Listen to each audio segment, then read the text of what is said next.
Elle est là, notre Lulu. Bonjour ma Lulu. Bonjour. On va dans le jardin, mais gagne cade. Aïe, c'est chez une bête. Bon, ouais, enfin presque chez Enveda. Ce matin, il a plu là quand même. J'ai promené les chiens, là j'ai eu quelques gouttes. Nadia. On va parler des datura ou des brugmansia. C'est quoi ça? Eh ben, en allemand on dit Engelstrompete. Oui, parce que oui, j'ai vu des photos, c'est des trompettes. Voilà, ça tombe comme des ressemble un peu à des Les trompettes. fleurs. Voilà, exactement. Mais ce qu'il y a, c'est que, bon, j'en ai revu en jardinerie. Je voudrais quand même expliquer un peu la différence entre le datura et le brugmansia. Le brugmansia, ça va être un petit arbre, on va dire, qui va pousser et dont les clochettes, enfin les fleurs, vont aller vers le bas. Le datura, il sera plus sur des dépôts sauvages, dans les prairies, des choses comme ça. Et lui, il aura les fleurs vers le haut. Et c'est une annuelle qui se ressème avec ses graines.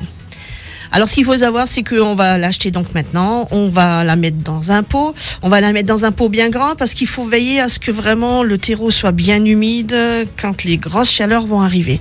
Parce que sinon, votre brugmansia, il va un peu... Flétrir. Et oui, voilà. Et vous allez le remarquer très vite parce que les fleurs, elles vont vraiment se fermer. Et puis à ce moment-là, c'est SOS eau. Donc, elle est très gourmande en eau. Oui. Elle est très gourmande en engrais parce que qui dit floraison abondante dit aussi voilà, j'ai faim, donc il va falloir lui donner de l'engrais tout au long de l'été. À l'automne, il faudra pas oublier de la rentrer, la brugmansia, parce que comme dit, elle est gélive. À partir de fin octobre, même mi-octobre, elle commence déjà un peu à avoir froid. Donc on va éviter de la mettre en pleine terre, on va la laisser dans le pot, quoi. On peut la mettre en pleine terre, mais il faut savoir qu'il va falloir la sortir au mois d'octobre et Ah mettre ouais, dans non, un c'est pot. pas pour moi ça. Alors Non. voilà. Voilà, il y a un peu de boulot, là elle Non, veut plus. non, Voilà, il y a un peu de boulot Voilà. à faire, madame ne veut plus. Donc Bon, on va la tailler un peu parce qu'elle va quand même prendre une certaine hauteur. Elle peut aller jusqu'à 2,50 m de hauteur sur Ah à ouais. peu près 1,50 m d'envergure. Faut pas oublier qu'elle vient des pays tropicaux, donc là-bas elle peut aller jusqu'à 6 mètres. Et donc on va la tailler un peu, on va la mettre en hivernage. On n'oubliera pas de temps en temps de donner de l'eau. Et au mois de février, on va le ressortir. Donc quand c'est une petite plante encore, on va pouvoir la dépoter, mettre un peu de nouveau terreau. Les sujets un peu plus âgés, on gratte un peu la surface, on remet un peu de terreau et c'est reparti pour une année. La seule chose que je veux vraiment mettre en garde, et puis ça c'est souvent on me dit ah bon, oui, c'est très très toxique. Oui, c'est comme les datura. Le datura Voilà, aussi, hein. le datura, le brugmansia sont très très toxiques. Il faut faire très attention. Dès que les fleurs ou une feuille tombe, il faut la ramasser. Il faut pas la mettre au compost. On va la mettre dans les déchets verts ou dans les bleus.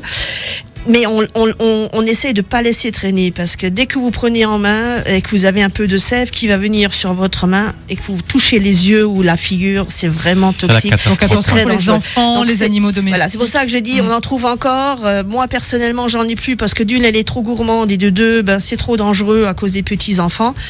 Ceux qui la prennent, qu'ils en prennent vraiment bien soin, qu'ils fassent attention. Et je viens vraiment sur le truc que c'est très, très toxique. Voilà. Ok, bon vous On le notera. retrouverez tout ça sur notre site radiomélodie.com. Vous pouvez réécouter l'émission en podcast. Malulu, tu es toujours formidable avec tous tes bons conseils. Et Merci. voilà, c'est quand même des belles fleurs, c'est ça ce qui est dommage. Elle est, Oui. elle est belle mais toxique quoi. Ouais. Ah, C'est souvent ça. comme dans la vie, ce qui Ouais, est beau j'allais n'est pas toujours bon.